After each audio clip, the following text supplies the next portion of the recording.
are just pulling in for the big public speech. Just find a place to park. There's a parking garage or Cool. park out front. How you feeling, babe? Good. Scared. Good. Alrighty.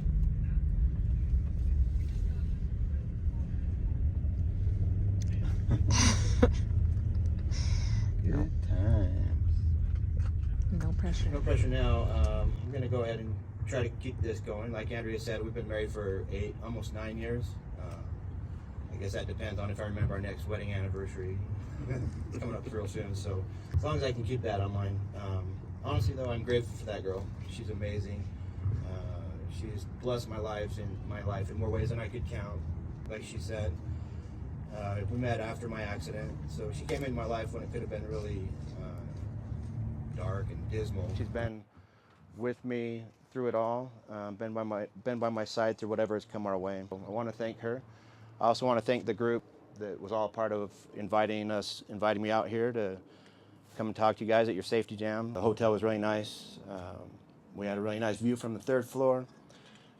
It was a little rough getting up and down the stairs all those times without the elevator working. I don't know where Kenny just went, but maybe he didn't get the memo about the wheelchair. No, just kidding. With 6 kids, it's more like a rolling circus. It's kind of a show. We drove our RV down here. Kenny hooked us up at the Jellystone RV Park. It was really nice. We've enjoyed some of the aromas the state has to offer. You know, the air up here is really good. It just makes you feel good. No, I'm just kidding. Did you drive by the dog food factory? Yeah, I don't know. It smelled like burning grass. I don't know what was going on. Maybe not. I got to meet some of the local wildlife, I guess, with the Jellystone RV Park. I don't know if everybody knows it. I never heard of Jellystone RV Park until we got here. But anyways, like it's all based around Yogi Bear and stuff, right? So I woke up yesterday morning and we had a bear right outside of my window. Like it was wrecking our garbage can. I didn't know you weren't supposed to leave garbage out there too. So that's my bad.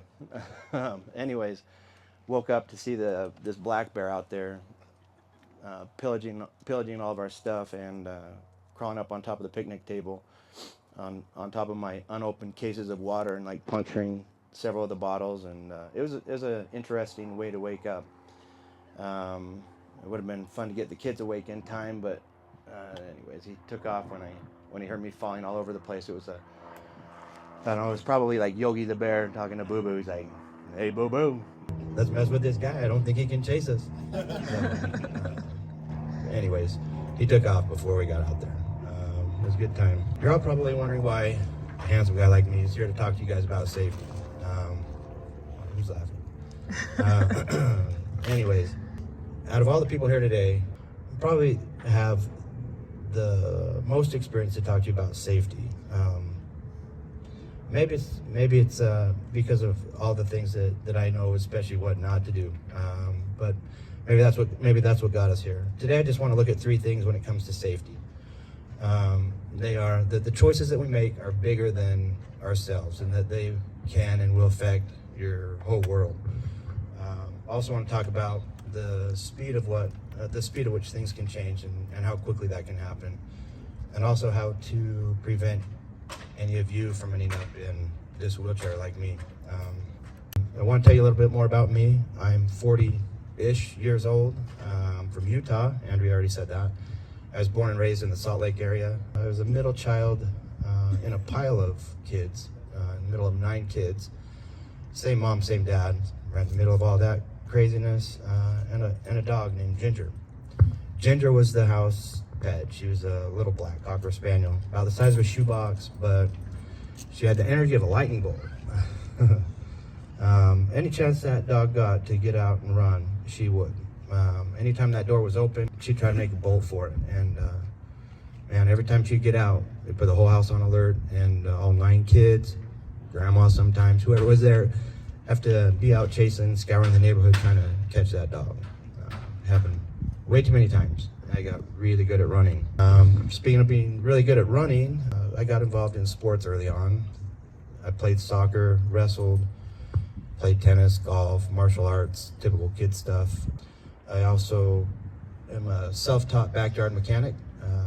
Love working on really anything with a motor in it. Love working on cars, boats, motorcycles, build all sorts of cool stuff, and just really enjoy wrenching on things. I've worked at several different jobs through my youth, like we all have. Like I started working out at like Kmart as a bagger, doing some customer service rep stuff, and moved on to work at our local amusement park, Lagoon, that's located in Farmington, Utah. Lagoon is to Utah probably what Elite Gardens is to Denver.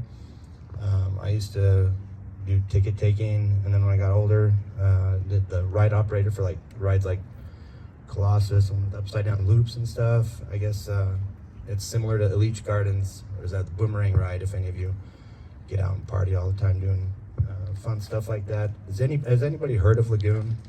Anybody know Utah at all? Nobody? I guess my wife won on that one. It's like, when I was telling her about it, she said I was using my small mind when I thought that anybody would have any clue what Lagoon was. So I guess she won on that. Anybody know what Elite Gardens is? Anybody? Eliches? See? Eliches, yeah. All right, so we got a nice pronunciation help on that too. Anybody have a season pass there or anything like that? Anybody go there frequently? Anybody this year? This guy right here. I'm gonna give you a shirt for helping out on that. So, punch a day in the face. It's kind of one of our mottos that we have with our social media stuff. Is don't take the day lying down. Get up, punch it in the face, and keep on going. So that shirt just has that logo on it. Hope you enjoy it. Yeah, you bet. Going on, when I got a little bit older, I got into law enforcement. And, I see a few people trying to creep away.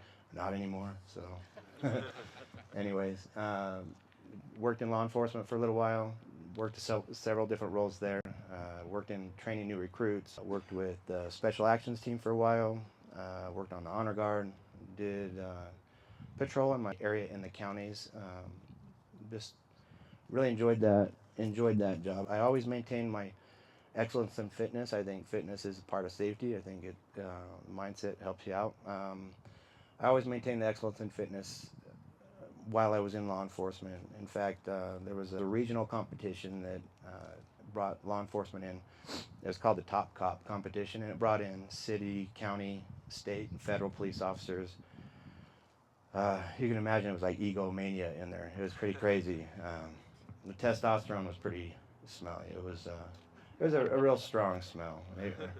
Maybe it was the Krispy Kreme donut stand at the finish line, but I don't know. There was something about it. I took second place, so that was pretty good.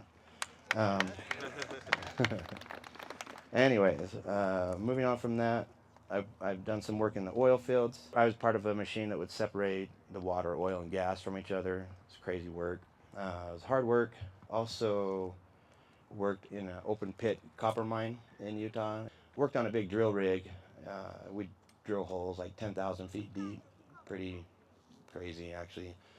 Like tripping rods in 10 feet at a time. It was pretty labor-intense work, and definitely dangerous work with a lot of moving parts and things out there. All along the way, though, I'd always done construction in one form or another.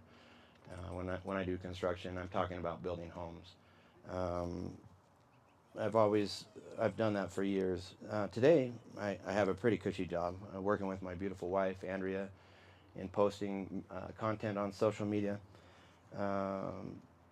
Currently, we have a fairly large audience. We have, I think we're numbering around 800,000 subscribers on like TikTok, YouTube, and Instagram combined. Not on each one. Hopefully on each one someday, but still a newer group. But you can keep up with our adventures, like Andrea was saying, at thewheelchairdad.com and see what that whole crazy business is about. It's been a fun situation or a fun job. Definitely not as labor intense as any of those other jobs, but it can get pretty crazy trying to keep the kids out of Andrea's hair so that she can post and create and edit more videos and get them online. We're a blended family. I heard some people asking about our kids' situation, so I'll just go into that a little bit. When we got together, I had two little girls, ages 2 and 7. See, they were both born in November. She had 2 boys, same ages, 2 and 7, both born in February. Essentially, we had 2 sets of twins when we met. And man, talk about terrible 2s and terrible 3s, and we had to do all of it. But as time went on, we ended up, through the grace of God and through a lot of miracles, we were able to add to that 4 that we had, and the 2 little girls that you've seen running around here are little miracle IVF babies. We had to do a lot of work to make those little miracles happen. Currently, we have the 2 15-year-olds, a girl and a boy, 2 10-year-olds, a girl and a boy, and then ages 3 and 1 for the cute little girls. We have our hands full. There's no sitting down on the job at our house. Well, I mean, at least for Andrea. I'll take that one. I love my family, though. I love construction. Through the years, I did everything you could do to a house. Well, I built homes, I demolished homes, I remodeled homes, I built decks, did small plumbing and electrical jobs, hung doors and windows, sheetrock, did finish work, roofing, siding. I guess one thing I didn't do, though, is as I prepared for this, I've never done any HVAC work, so it always seemed like we'd leave that to the professionals, I think is what we heard. So, yeah, that's the best idea. I'm sure you guys see people trying to fix stuff on their own. In construction, I love that every day was different and that I didn't have to go to work in an office. I love that every day I was getting out and working with my hands and being physical. And then at the end of the day, I love that I could take a step back and look at what I did or what I had accomplished. And through the years, I was always known for my quality of work. I was always a perfectionist when I built stuff, so I always measured twice and cut once and then fixed things. But I always loved helping friends and family. So as we get into this, when a friend of a friend approached me to ask me if I'd help him with the construction of the construction on his home, I jumped at the opportunity. With that friend, a friend of a friend, I'd been working on his home for about 3 weeks. When I started his house, it was just foundation walls and a slab of concrete. That's typically what I would show up to when I would go to build a home. This particular home was in a beautiful location in West Haven, Utah. It was at the end of a street, a big corner lot, had a beautiful view facing the mountain. It was a large home, like 3,500 square feet, with tall interior walls and tall garage walls, big 3-car garage. At that 3-week point, I had framed all of the exterior basement walls, and the interior walls needed to build the main floor. Then I cut the joists and sheeted and built the main floor. At that point, I would usually meet with the truss manufacturer, measure and talk about the design of the trusses for the roof. Everybody know what trusses are, right? Probably. Those that don't know and want a further explanation and just don't want to raise their hands, like in construction or framing, residential homes, like the truss, it's like the skeleton framing for the roof. If you've ever stuck your head up in your attic or wondered what's above the space above your ceiling, that's going to be the trusses holding up the roof. Had all the walls on the main floor sheeted with plywood and stood up, and all the garage walls stood up, and most of the interior walls. I was almost ready for the next phase, which would be, for this home, would be to set the trusses, starting to get higher and higher. Now, mind you, I did say almost ready, not ready. I'll just reiterate that one more time. Just almost ready. I still needed a day or two to finish what I needed to do before I would feel comfortable in scheduling the crane to come out. To properly install and set trusses, you need to have all of the walls and support beams in place. I didn't quite have that all ready yet.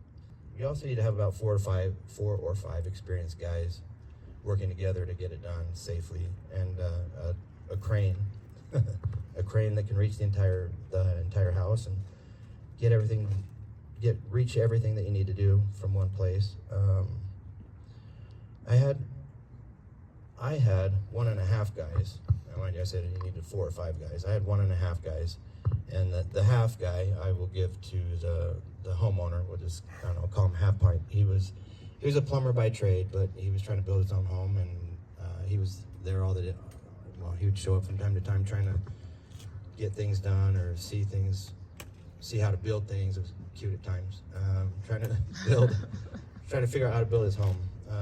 I knew we weren't ready to set trusses, and I'd made that clear to him. There's a certain process when you're getting ready to set the trusses.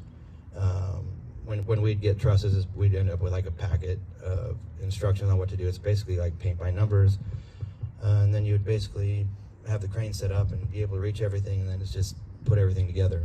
The next morning, after this day of preparation, August 7th, 2013, it was a beautiful day.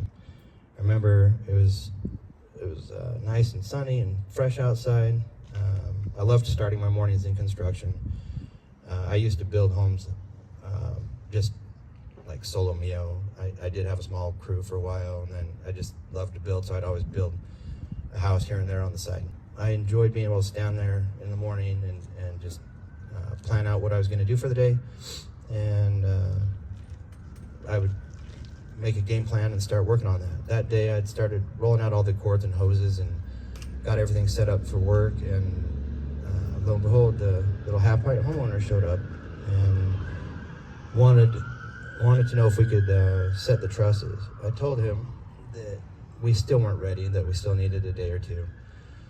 He was really persistent and told me that he'd worked a deal out with a friend with a crane, and he had an opportunity to be there around noon that day to come set trusses and help out for several hours and see if we could get the roof done. I told him several times that we didn't have the manpower, we didn't have the building done far enough to even be doing that. I told him no, told him we didn't have enough people to do it, to which he said, he'd try to go round some people up, and I don't know, it just started to snowball with the back and forth of me telling him we weren't ready, and he would try to meet every obstacle I would give him with a solution that ended up failing. I was really frustrated when I saw what he had planned on using for a crane show up that day. It was like a Tonka toy sized crane. It was it had like a 40 or 50 foot boom. I was used to working with something like double with that so that we could build the house, and usually you have the crane just set up in one spot and it can reach everywhere, reach the pile of trusses and get everything done safely. This crane was little. Like right away I started telling the homeowner, we can't do it, we just gotta tell him to go away. He says, well, we got helpers coming, let's just let the helpers come, we'll take care of all that, you don't have to worry about it. So I got even more frustrated when he showed up, when the helpers showed up. It was three young guys that I knew through our friend of a friend that worked at the local auto body shop. So I knew we had three little inexperienced teenagers essentially coming over to try to help out. It was really frustrating. Like I said, he kind of painted me into a corner, and with his persistence and kind of just pressing on, I finally gave in. I gave in. I compromised what I knew was right, and reluctantly gave in. So we started to set up to get the trusses ready to go. And again, tried several more times as we were getting set up. I just saw more and more problems that we were running into, and I tried to tell the homeowner that we needed to just call it a day. We'd figure it out from there, but he persisted on as he grabbed a ladder and went towards the section in the garage where we're gonna start setting the trusses, and he started to climb up onto the wall. So I guess we were doing this. So we started setting the trusses. We'd set trusses in 4 at a time. They'd come in, we'd nail them down, brace them up, and then we'd put supports on it, going back to the house somewhere so that the structures would stay stuck up and not tip or not roll and whatever. We got that first 4 set up, and the crane went back out, grabbed the next 4, brought those in, started nailing down that set of 4 and nailing the bracing up. And I climbed up to the top of the trusses and nailed another board, another or to tie the trusses together up at the top.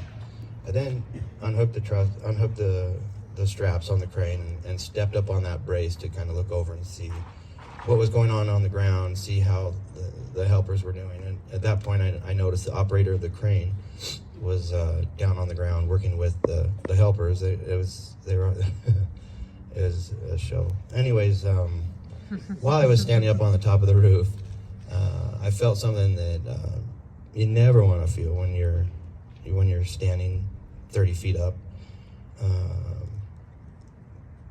with nowhere to go.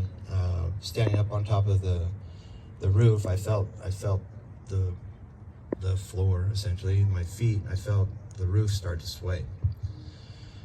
I didn't have anywhere to go. I didn't have a ladder. I didn't have anywhere I could just step off to for safety. I was 35 feet up, and there was nowhere to go. I just remember yelling, "Oh shit," and then everything went black.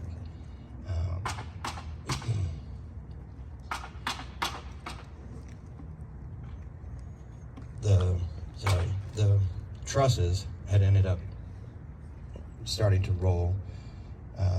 The bracing that the helpers had done, now remind you, like, I compromised everything. I knew we didn't have the right help. Whatever bracing got nailed down on the ground didn't get nailed right. So I was standing up on the top of the trusses, and it failed. The trusses ended up rolling like dominoes. And next thing I know, I was waking up in the hospital. I remember starting to come to and like scanning the room, trying to see like who was in the room, trying to figure out what was going on. As like things started to clear up in my mind, I was just trying to piece everything together. While I was looking around, all I could think is, "Oh shit, here we go again." It might be, here we go again. Yeah, I guess I forgot to mention that this has happened like 2 times before. Not with the roof collapsing, but one time I went 3 stories down an elevator shaft. That's another story. And another time, ended up falling 3 stories off of an apartment complex we were building. Yeah, so it wasn't a new thing for me to end up in the hospital and wake up and find myself thinking that I was invincible as I recovered and bounced back to doing what I did before, never fixing what was going on. As things started to clear up, and I was scanning the room to see who was in there with me, I noticed my mom. Somehow she got there. She usually lives miles away. She was there. My brother was there. My soon-to-be ex-wife was there. Had a couple of friends from law enforcement that were there, and then there was a girl I was dating.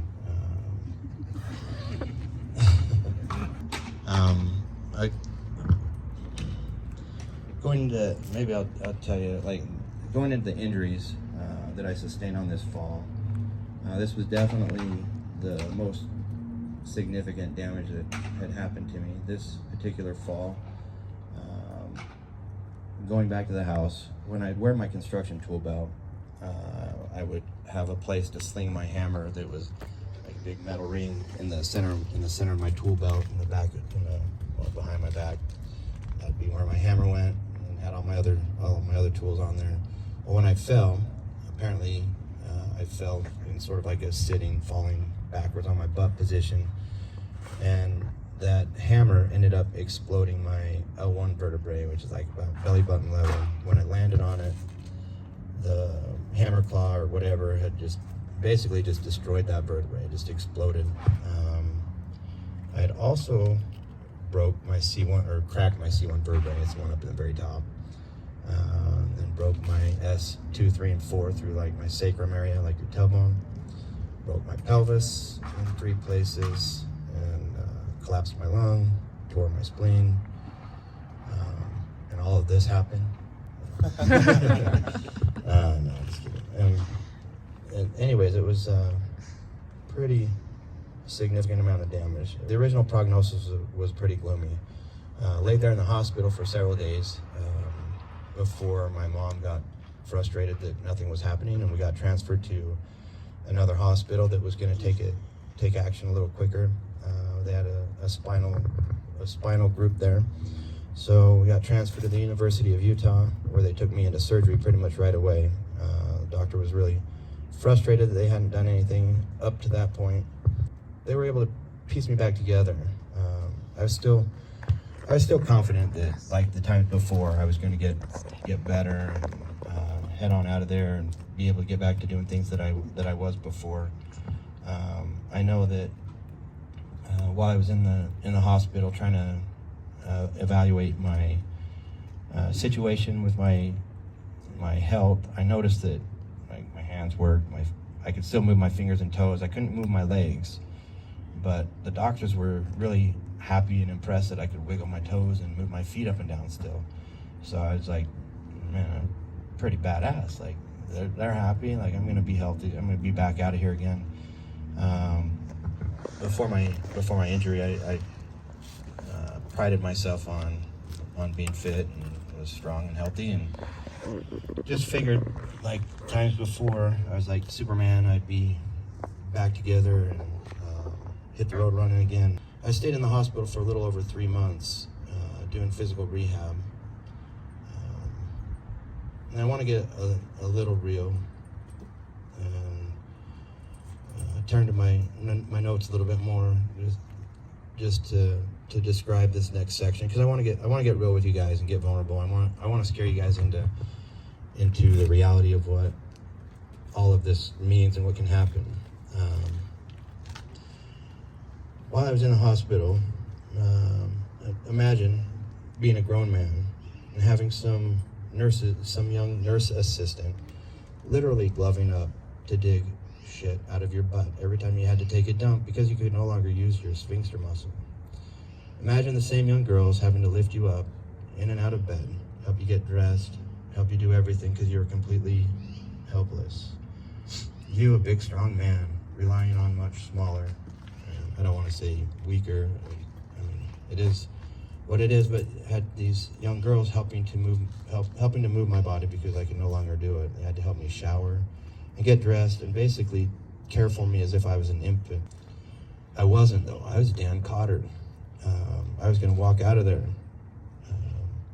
At some point during my hospital stay, I looked up and saw on the discharge to home board that my name was there.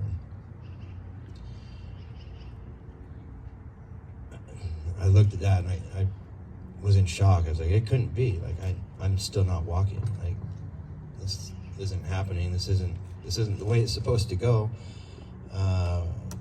It was about that time I realized that this was real, and I was going to go home. That I was paralyzed, and I wasn't going to be able to walk, and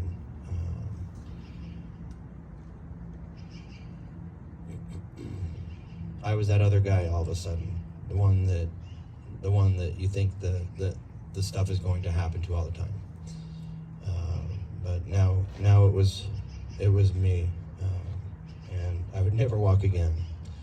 All of a sudden, I found myself looking through. The hospital staff had me looking through brochures of wheelchair accessible apartments and stuff that I had to try and find a place to live and go to. I didn't want a wheelchair accessible apartment. Like I wanted my home, my split entry home. I wanted to be able to go home and walk up the steps to the front door, walk up the steps inside to my kitchen and bedroom, and just be able to have my house. Instead, I ended up having to have a ramp built to my front door. Ended up having to get stair lifts for my stairs inside, basically just electric chairs that run up a rail system to get you from the bottom to the top of your stairs. And it was a lot of work. Grocery shopping was a task. I'd have to hold my grocery bags in my teeth and use my hands to keep from falling out of the chairlift as I'd go up and down the stairs, however many times it took to bring groceries in and then transfer to different wheelchairs and get things around where they needed to go. It was definitely not what I'd planned on doing. I could no longer lift my then 2-year-old daughter up without a major struggle. Like I said, I was a new single dad. I was coming out of the hospital to be a single dad to my 2 girls. I didn't have anyone in particular there to help partner through any of it. And now I found myself in a major struggle with everything. I couldn't run, I couldn't jump, I couldn't help my girls learn how to ride their bikes. I couldn't do anything I once could do. I mean, how could I be a good dad? I couldn't use my legs, my quads, my ankles, my feet, my glutes, my hips. Nothing worked. But remember, I'm Dan Cotter. That phase lasted a minute. Then I pulled my shit together and I decided that I was going to push myself harder than I ever had before. I was determined that I was going to be the dad that my daughters needed, and that I'd figure out and do whatever it took to be that guy.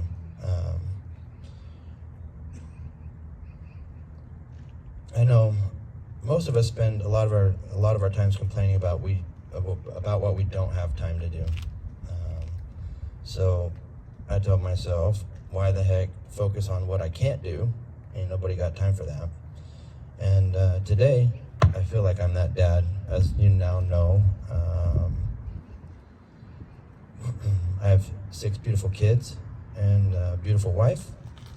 I love all of them. I have an amazing life, and I want you to know that I give all glory 100% to God for the life that I have today. Before my accident, I was a playboy. I was selfish. I was self-centered, self-serving, and I was strong. I was a big, strong guy, but I was strong because I was strong. I never gave any glory to God. I believe that only God can bring happiness through tragedy, and that we can do all things through His strength. I know for me that's been a huge part of my life, and I wouldn't be where I'm at today if I didn't know that. I do want to thank you guys all again for listening, being a part of all this. In closing, I just want to bring up a couple of things again. I'd like you guys to remember that little choices that you make now, that you make every day, are much bigger than yourselves, and they impact your whole world and everyone in it, from your mom to your kids. The things can happen fast, and just keep in mind that if Superman Dan Cotter couldn't save himself from falling, you can't either. Trust your gut. Don't compromise your integrity and values for anyone, and you probably won't end up in a wheelchair like me. Please be safe. Oh yeah, and also, if you're wondering about whatever happened to that half-pint homeowner, he still didn't give 2 craps about me. He never came to visit in the hospital, never paid me for any of the work I'd done, and yeah, so it was a good thing, I guess, that I compromised all that I knew was right to help make sure that he was comfortable that day or for that minute. It was a lesson to have learned, and I just hope that you all keep that in mind. And HAYNES has a motto about safety, right? Like, anybody know the safety motto? Somebody want to say it? Safety by choice. All right. Well, while you guys can still stand, why don't you go ahead and stand while it's still a choice that you guys have to make. And I want you to think about that motto, because that is it. Like, what is the motto again? Safety by choice, not by chance, right? I know it might seem cheesy, but everybody just say that out loud at least once, and I hope this really sinks into your head. 1, 2, 3. Safety by choice, not by chance. I just want to thank you guys for listening, and turn time back over to you guys. So appreciate it. Thanks.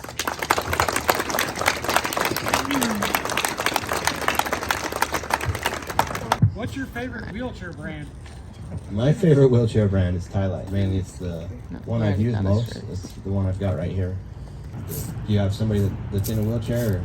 Yes, my wife is newly disabled, and that infection got to her vein and ate the vein, and then she started bleeding out internally. And that's when they decided they had to amputate right above the knee. That's crazy. Again, compromising what you guys knew was right, needed to happen right then, and then I'm sure that the person or whoever was put in that situation isn't anywhere to be seen now. Nope. Don't compromise your integrity. Like, if it doesn't feel right, don't do it. Like, use your guts, use the knowledge that you have about safety, and definitely, you guys work for a good company that takes safety serious. They've done a lot to teach you guys how to be safe on the job. So don't try to outsmart the system. You're not going to win every time. You're not going to be able to get lucky every time. Eventually, it's going to catch up. So Zach, at what point would you have called off the job if you could do it again? I would have stuck to my guns and just, sorry dude, I can't tell you how many times I used explicit words in telling him that it couldn't be done that day and that we just needed to stop. But yeah, it was, I would have stuck to my guns, and I've stuck to my guns better since then. This situation has definitely humbled me. Like, before, I was like 220-pound guy. I could bench 455 pounds. I'm just a big, strong, muscle-built, go to the gym every day guy. And like, I was just a cocky, self-centered, serving, great. You know, like, I mean, I was really cool. I was cool. I was good to friends and stuff. And, you know, I was a good person that way. But definitely wasn't putting my heart where it needed to be. I've learned to put God first, and it's made me a better family man. I feel better about my daily life and the things that we do. Like working on motors too. Oh, working on there. Motors. Well, working on projects and stuff. Yeah, we do a lot of projects, try to get the kids involved, and working on four-wheelers and different things like that. They know what a carburetor is. They know how to clean it a little bit. Good stuff. So, How did you guys meet? the kids we had, I mean, I'll tell you how that happens. I met Andrea at rehab, at physical rehab.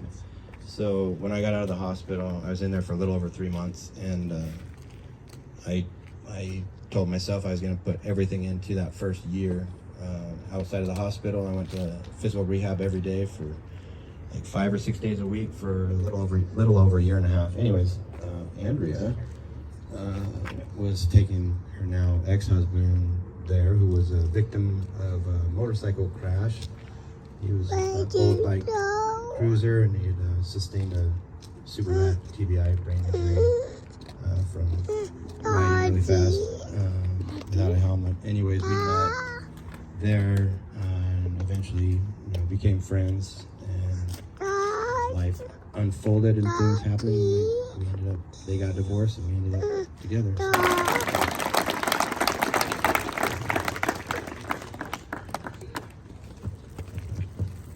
Thank you, Dan, for that message. Thank you for sharing your story with us. Thank you for sharing your family with us.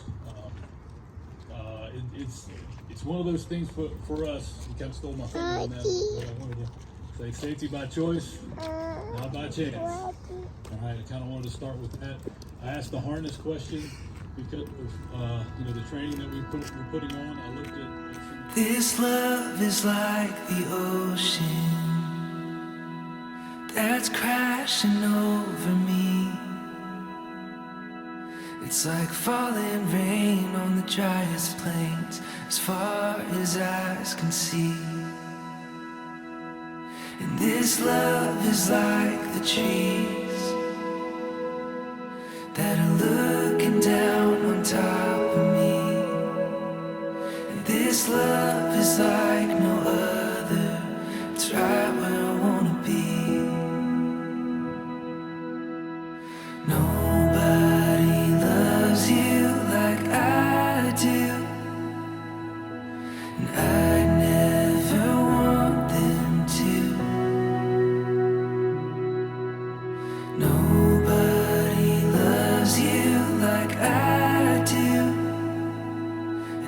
can't get enough of you, and I don't ever want to.